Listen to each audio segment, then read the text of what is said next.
प्रेम की डोर बाबा खींच रहा है आज, सहज ही अपनी ओर हम चले वतन की ओर।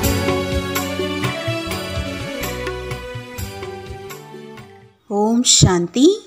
9/2/1975 பாகம் 1. அவ்யக்த பாப்தாதா மதுபன். ஆன்மீக சக்திகள் மூலமாக உலக மாற்றம் ஏற்படுவது எப்படி? தன்னை அசரீரி ஆத்மா என்று அனுபவம் செய்கிறீர்களா? இந்த உடல் மூலமாக என்ன விரும்புகிறீர்களோ அதே காரியத்தை செய்விக்கக்கூடிய சக்திசாலியான ஆத்மா நீங்கள் என்று அப்படி அனுபவம் செய்கிறீர்களா?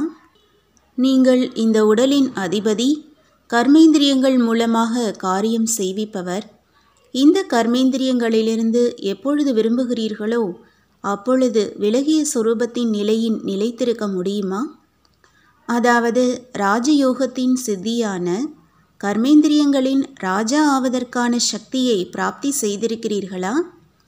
ராஜா மற்றும் எஜமானன் ஒருபொழுதும் கர்மேந்திரியங்களின் வசமாக முடியாது.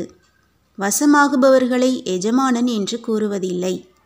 உலகின் எஜமானனின் குழந்தையாக இருக்கும் காரணத்தினால் எப்பொழுது தந்தை உலகின் எஜமானனாக இருக்கிறார் மற்றும் குழந்தைகள் தன்னுடைய கர்மேந்திரியங்களின் எஜமானனாக இல்லை என்றால் என்னவென்று கூறுவது? எஜமானனின் குழந்தை என்று கூறலாமா? பெயரோ மாஸ்டர் சர்வசக்திவான். மேலும் தான் எஜமானன் என்று புரிந்து கொண்டு நடந்து கொள்ள முடியவில்லை என்றால் மாஸ்டர் சர்வசக்திவானாக ஆனாரா என்ன? நான் மாஸ்டர் சர்வசக்திவான் ஆவேன், இதுவோ உறுதியாக நிச்சயம் இருக்கிறது இல்லையா? அல்லது இந்த நிச்சயம் கூட இப்பொழுதுதான் ஏற்பட்டு கொண்டே இருக்கிறதா? நிச்சயத்தில் அதிகம் குறைவு என்ற சதவிகிதம் இருக்குமா என்ன? தந்தையின் குழந்தையாகவோ இருக்கவே இருக்கிறீர்கள் அல்லவா? 90% இருக்கிறேன் மற்றும் 10% இல்லை என்று அப்படியா இருக்கும்? அந்த மாதிரியான குழந்தையை எப்பொழுதாவது பார்த்திருக்கிறீர்களா? நிச்சயம் என்றால் 100% நிச்சயம். அந்த மாதிரி 100% நிச்சய புத்தி உள்ள குழந்தைகளின் முதல் அடையாளமாக என்ன இருக்கும்? நிச்சய புத்தியின் முதல் அடையாளம் வெற்றி. நிச்சய புத்தி உள்ளவர் வெற்றியடைவார் என்ற பழமொழியும் இருக்கிறது. வெற்றி எப்படி கிடைக்கும்? நிச்சயத்தினால். அப்படியானால் நான் மாஸ்டர் சர்வசக்திவான் என்ற இந்த நிச்சயத்தின் நினைவு நிரந்தரமாக இருக்கிறதா? நினைவின்றி பலம் எப்படி வரும்? வெற்றி அடைவதற்கான ஆதாரம் நினைவு ஆகும். ஒருவேளை நினைவு பலகீனமாக இருக்கிறது, நிரந்தரமாக இல்லை, மேலும் நினைவு சக்திசாலியாக இல்லை என்றால் எப்படி வெற்றியடைய முடியும்? எனவே முதலில் இந்த நிச்சயத்தை எப்பொழுதும் நினைவு சுரூபமாக ஆக்க வேண்டியதாக இருக்கிறது.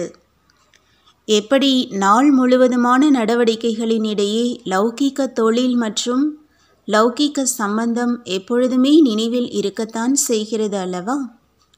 அந்த நினைவின் மூலம் நாம் அந்த மாதிரி குடும்பத்தை சேர்ந்தவன், அந்த மாதிரி தொழில் செய்பவன் என்ற பலம் வருகிறது. அதே போலவே இந்த மர்ஜீவா பிராமண பிறப்பின் சம்பந்தம் தொழில் மற்றும் தன்னுடைய சொரூபமாக என்ன இருக்கிறதோ அது எப்பொழுதும் நினைவில் இருக்க வேண்டும். நினைவு பலகீனமாக ஆகும் காரணத்தினால் வெற்றி தென்படுவதில்லை. வெற்றி ஏற்படட்டும் என்று அதை எதிர்பார்த்து கொண்டு மட்டும் நேரத்தை இழக்காதீர்கள். மாறாக வெற்றி அடைவதற்கான என்ன அஸ்திவாரம் இருக்கிறதோ அதை உறுதியாக வையுங்கள். மார்க்கத்தை முடிவு செய்வதற்கு முன்பு முதலில் இலக்கை சென்றடைந்து விடலாம் என்று யாராவது நினைத்தார்கள் என்றால் அது நடக்க முடியுமா? வழியை அவசியம் முடிவு செய்ய வேண்டும். அப்படி இலக்குதான் வெற்றி மற்றும் மார்க்கம் நிரந்தர நினைவு. அப்படியானால் இந்த மார்க்கத்தை முடிவு செய்கிறீர்களா அல்லது இலக்கு தென்படட்டுமே என்று எதிர்பார்ப்பில் இருக்கிறீர்களா? கிடைத்திருக்கும் இறை லாட்டரியை ஒருவேளை முழுமையாக காரியத்தில் கொண்டு வரவில்லை என்றால் குஷி மற்றும் சக்தியின் அனுபவத்தை எப்படி செய்வோம் என்று எப்பொழுதும் யோசிக்க வேண்டும். லாட்டரியோ கிடைத்திருக்கிறது, ஆனால் அதை உபயோகிப்பது, அதாவது வாழ்க்கையில் கொண்டு வருவது என்ற இது இல்லாமல் சுகத்தின் ஆனந்தம் மற்றும் வெற்றியடைபவராவதற்கான குஷியின் அனுபவத்தை செய்ய முடியாது. அனுபவியாக ஆக வேண்டும் இல்லையா? அனுபவம் வாழ்க்கையின் முக்கியமான பொக்கிஷமாகும். லௌகிக்கத்திலும் கூட அனுபவி ஆத்மா முக்கியமானவராக வர்ணிக்கப்படுகிறார். இந்த ஈஸ்வரிய மார்க்கத்திலும் அனுபவி ஆத்மாவாக ஆக வேண்டும். என்ன சொன்னீர்களோ அந்த அனுபவத்தை செய்தீர்களா? நான் மாஸ்டர் சர்வசக்திவான் என்று நினைக்கிறீர்கள், ஆனால் இதன் அனுபவமும் செய்தீர்களா? அனுபவமோ ஆகியே விடும். முன்னேறி சென்று கொண்டுதான் இருக்கிறோம் என்று அப்படி இல்லை. எதுவரை ஏதாவது காரியம் செய்வதற்கான தேதியை நிர்ணயம் செய்யவில்லையோ அதுவரை முயற்சி தீவிரமானதாக ஆக முடியாது. எந்த ஒரு லௌகீக மற்றும் அலௌகீக காரியத்தின் தேதி நிச்சயிக்கப்பட்ட பிறகு தானாகவே பலம் வந்துவிடுகிறது. இந்த தேதிக்குள் காரியத்தை முடிக்க வேண்டும் என்று தெரியும். தேதியை நினைவில் வைப்பதினால் காரியத்தின் வேகமும் அதே மாதிரி இருக்கிறது. நாளை முடிக்க வேண்டும் என்றால் வேகம் அந்த மாதிரியே இருக்குமா? இந்த ஞானத்தின் முக்கியமான ஸ்லோகனை இப்பொழுது இல்லையேல் எப்பொழுதும் இல்லை. இதனுடைய தேதி நாளை அல்லது மறுநாளோ ஆவதில்லை. அதனுடைய தேதி இப்பொழுதே நிச்சயிக்கப்படுகிறது. 1 மணி நேரத்திற்கு பிறகு கூட இல்லை. எனவே இதை செய்துதான் ஆக வேண்டும் என்று எவ்வளவு நிச்சயம் வைப்பீர்களோ, செய்வோம், செய்யத்தானே வேண்டும் என்று அப்படி இல்லை. இதுதான் உறுதியான எண்ணமாகும். உறுதியான எண்ணமின்றி உறுதித்தன்மை வராது. மேலும் முயற்சி செய்வதற்கான நேரமோ இன்னும் எவ்வளவு குறைவாக இருக்கிறது. அதிகமான நேரம் தென்படுகிறதா என்ன? நேரத்தின் சிந்தனையோ வைக்க வேண்டும் அல்லவா? பிராப்தி எவ்வளவு காலத்திற்கானது என்று இதையும் யோசியுங்கள். 2 யுகங்களுக்கான பிராப்தி இல்லையா? இந்த முயற்சியின் பிராப்திக்கான நேரம் எவ்வளவு குறைவாக இருக்கிறது. இது எப்பொழுதும் நினைவில் இருக்க வேண்டும். வெகு காலத்தின் பிராப்தியை அடைய வேண்டும் என்றால் முயற்சியும் வெகு காலத்தினுடையது தேவையாக இருக்கிறது. ஒருவேளை கடைசி நேரத்தில் முயற்சி செய்தீர்கள் என்றால் பிராப்தியும் கடைசியினுடையதுதான் கிடைக்கும். முதலில் முயற்சி இல்லை மற்றும் பிராப்தி முதலானது வேண்டுமா? கடைசியில் மிச்சம் மீதி இருப்பது கிடைப்பதினால் என்னவாகும்? எப்படி பிராப்தி அடைவதின் லட்சியம் முதல் நிலையை அடைவதாக இருக்கிறதோ அதேபோல் முயற்சியும் அப்படி செய்யுங்கள். ஏதாவது விஷயம் எதிரில் வருகிறது என்றால் எப்படி வழியில் சென்று கொண்டிருக்கும் போது அநேக சைட் சீன்கள் வருகிறது, அதேபோல் இதையும் சைட் சீன் என்று நினைத்து கொள்ளுங்கள். ஆனால் யார் இலக்கை அடைபவராக இருப்பாரோ அவர் இவற்றை பார்ப்பதே இல்லை. அவருடைய புத்தியில் இலக்கை அடைவதின் பிராப்தி மட்டும்தான் இருக்கும். அப்படி இங்கேயும் புத்தியில் லட்சியத்தை வைக்க வேண்டுமே அன்றி அந்த விஷயங்களை அல்ல. ஒருவேளை சின்னஞ்சிறு விஷயத்தை பார்ப்பதிலேயே நேரத்தை இழந்தீர்கள் என்றால் சரியான நேரத்தில் இலக்கை சென்றடைய முடியாது. எனவே இப்பொழுது திடத்தன்மையை கொண்டு வருவதற்கான நேரமாகும். இல்லையென்றால் கொஞ்ச காலத்திற்கு பிறகு அந்த நேரத்தில் என்ன செய்ய வேண்டியது இருந்ததோ அதை செய்யவில்லை என்று இந்த நேரத்தையும் நினைவு செய்ய வேண்டியதாக இருக்கும். பின்னால் யோசிப்பதற்கு முன்பு ஏன் நேரத்தை மாற்றிவிடக்கூடாது? உலகின் மாற்றத்திற்கு நீங்கள் பொறுப்பாளராக இருக்கிறீர்கள். எது தந்தையின் காரியமாக இருக்கிறதோ அதனுடன் தன்னையும் பொறுப்பாளர் என்று புரிந்து கொள்ளுங்கள். உலகில் சுயம் நீங்களும் இருக்கிறீர்கள் இல்லையா? உலகை மாற்றம் செய்பவர்களுக்கு முதலில் தன்னை மாற்றம் செய்ய வேண்டியதாக இருக்கும். எப்பொழுது நான் இருப்பதே உலகை மாற்றம் செய்யும் காரியத்திற்கு பொறுப்பாளர் என்றால் தன்னை மாற்றம் செய்வது என்ன பெரிய விஷயம்? அப்படி உடனேயே மாற்றம் செய்வதற்கான சக்தி வந்துவிடும். எப்படி ஆகும், என்னவாகும், ஆகுமா அல்லது ஆகாதா என்ற இந்த கேள்விகள் எழாது. அடுத்த விஷயம், இந்த உலக மாற்றத்தின் காரியத்தை எத்தனை முறை செய்திருக்கிறேன் என்பதை நினைவில் வைத்து கொள்ளுங்கள். எண்ண முடியாத தடவைகள் செய்திருக்கிறேன் என்ற இதுவோ உறுதியாக இருக்கிறது அல்லவா? தந்தையுடன் சேர்ந்து நானும் அநேக முறை பொறுப்பாளராக ஆகியிருக்கிறேன். அநேக முறை செய்திருக்கும் விஷயமாக இருக்கிறது என்றால் அது கடினமாக அனுபவமாகுமா என்ன? மிக பழைய விஷயத்தை கருவியாகி மட்டும் செய்ததை மீண்டும் அதேபோல் செய்து கொண்டிருக்கிறீர்கள். செய்ததை மீண்டும் அதேபோல் செய்வது சுலபமாக இருக்குமா அல்லது கடினமா? அப்படி இதுவும் நினைவில் இருக்க வேண்டும். ஏதாவது கொஞ்சமாவது கடினமான எண்ணம் வருகிறது என்றால் இந்த தைரியத்தின் விஷயத்தை நினைவில் வைத்து கொள்ளுங்கள். அநேக முறை செய்த விஷயத்தின் நினைவு மீண்டும் வருவதினால் சக்தி வந்துவிடும். நான் தந்தைக்கு சமமாக சக்திகளின் சொரூபத்தை காண்பிக்கக்கூடியவன், அதாவது சக்தி சொரூபமானவன் என்ற இந்த வரதானத்தை எப்பொழுதும் நினைவில் வைக்க வேண்டும். சம்பந்தம் இருப்பதினால் இதுவரை வந்தடைய முடியும். ஆனால் இப்பொழுது தந்தையின் அன்பு, தந்தையின் காரியத்தின் மேல் அன்பு, மேலும் தந்தையின் ஞானத்தின் மேல் அன்பு என்ற இந்த மூன்றின் சமநிலை வையுங்கள். இப்பொழுது சமநிலையில் தந்தையின் அன்பு அதிகமாக இருக்கிறது. மீதமுள்ள 2 பக்கமும் குறைவாக இருக்கிறது. ஞானத்தின் மூலம் சக்தி ஏற்படும். ஒவ்வொரு மகா வாக்கியமும் பல கோடி மடங்கு செல்வந்தன் ஆக்கக்கூடியது. இந்த அளவு மகத்துவத்தை வைத்துக்கொண்டே அந்த மகா வாக்கியங்களை தாரணை செய்தீர்கள் என்றால் மகத்துவத்தின் மேல் அன்பு ஏற்படும். எதுவரை மகத்துவத்தை தெரிந்திருக்கவில்லையோ அதுவரை அன்பு ஏற்படுவதில்லை. மகத்துவத்தை தெரிந்தீர்கள் என்றால் அன்பு இயல்பாகவே இருக்கும். நிச்சய புத்தியுள்ள வெற்றி அடைபவர்களாக இருக்கிறீர்களா? ஆன்மீக ஜென்மம் கிடைத்தது, நான் தந்தையின் குழந்தையாவேன் என்ற நிச்சய புத்தி ஏற்பட்டது. அப்படி தந்தையின் ஆஸ்திதான் வெற்றியாகும்.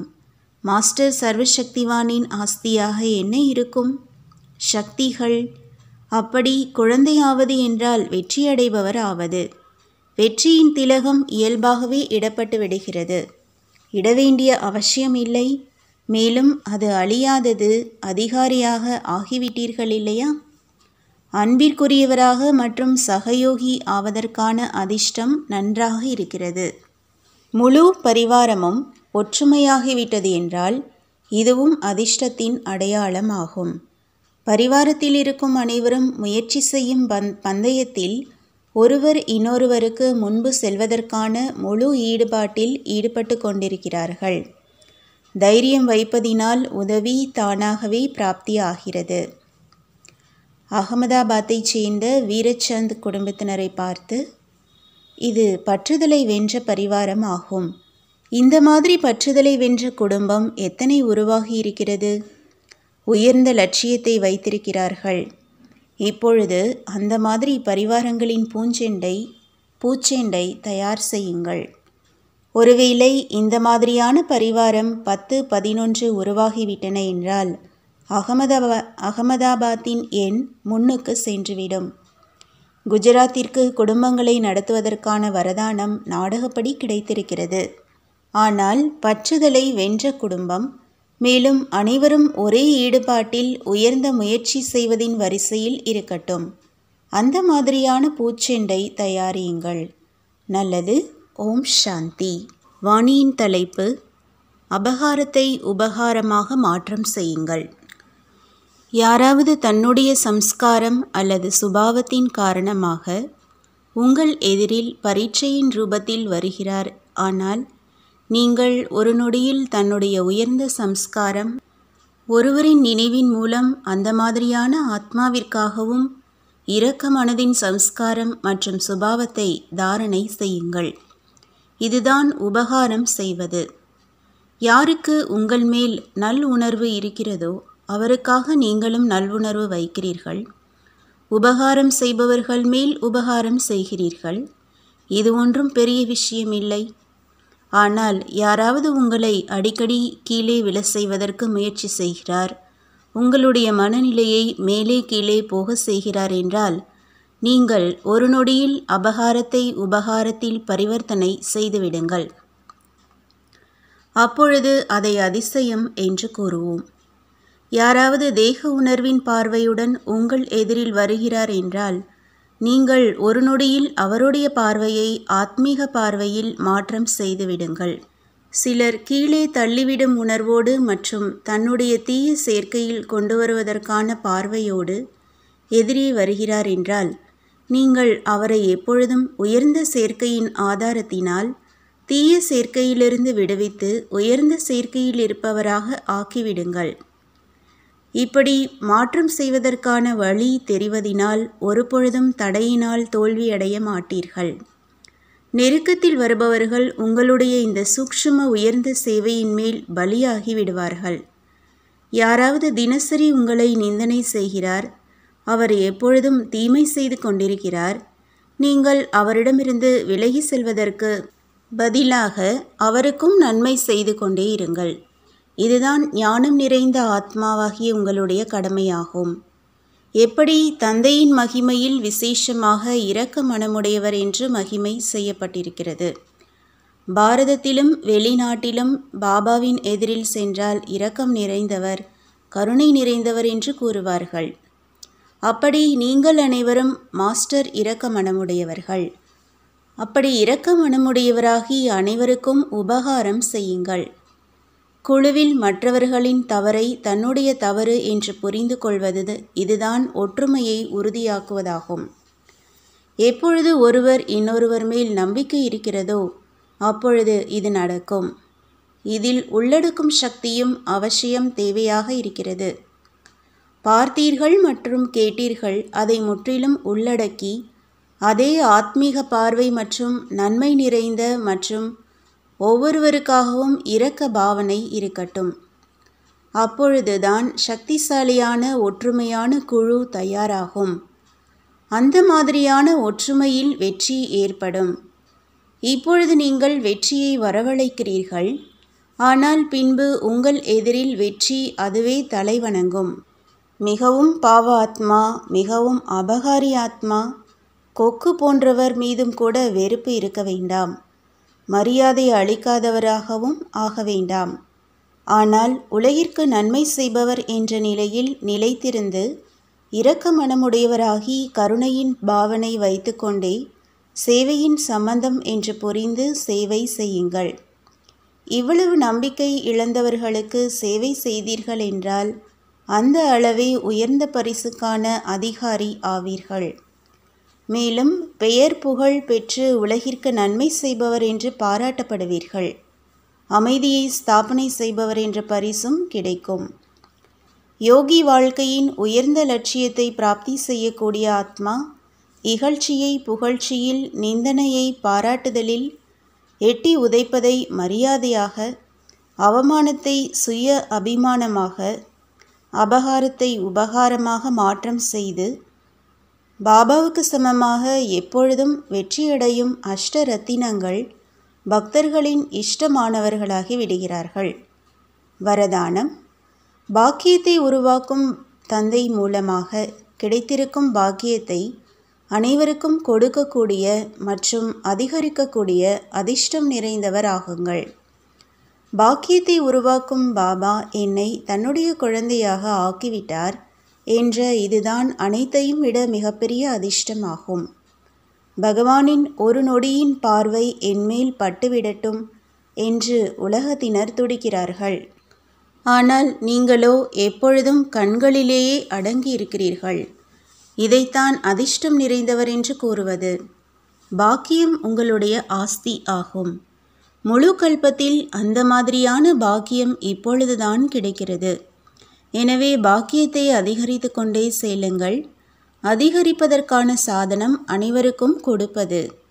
எவ்வளவு மற்றவர்களுக்கு கொடுப்பீர்களோ, அதாவது பாக்கியவானாக ஆக்குவீர்களோ, அதே அளவு பாக்கியம் அதிகரித்து கொண்டே இருக்கும். ஸ்லோகன்: தடையற்ற மேலும் ஒரே சீரான ரசனையின் அனுபவம் செய்ய வேண்டுமென்றால் ஒருமுகப்படுத்தும் பயிற்சியை அதிகரியுங்கள். ஓம் சாந்தி. तो बच्चों को तो सर्विस करनी है. जो बाबा कहते हैं सबको ये बताओ कि देखो तुम्हारा एम एंड ऑब्जेक्ट ये है. एक गीता है बगैर, ये राजयोग है ना बच्चे. कैसे है राजयोग? बिल्कुल सहज है कि बाप को याद करो तो ये वैसा मिलेगा तुमको. ओम शांति.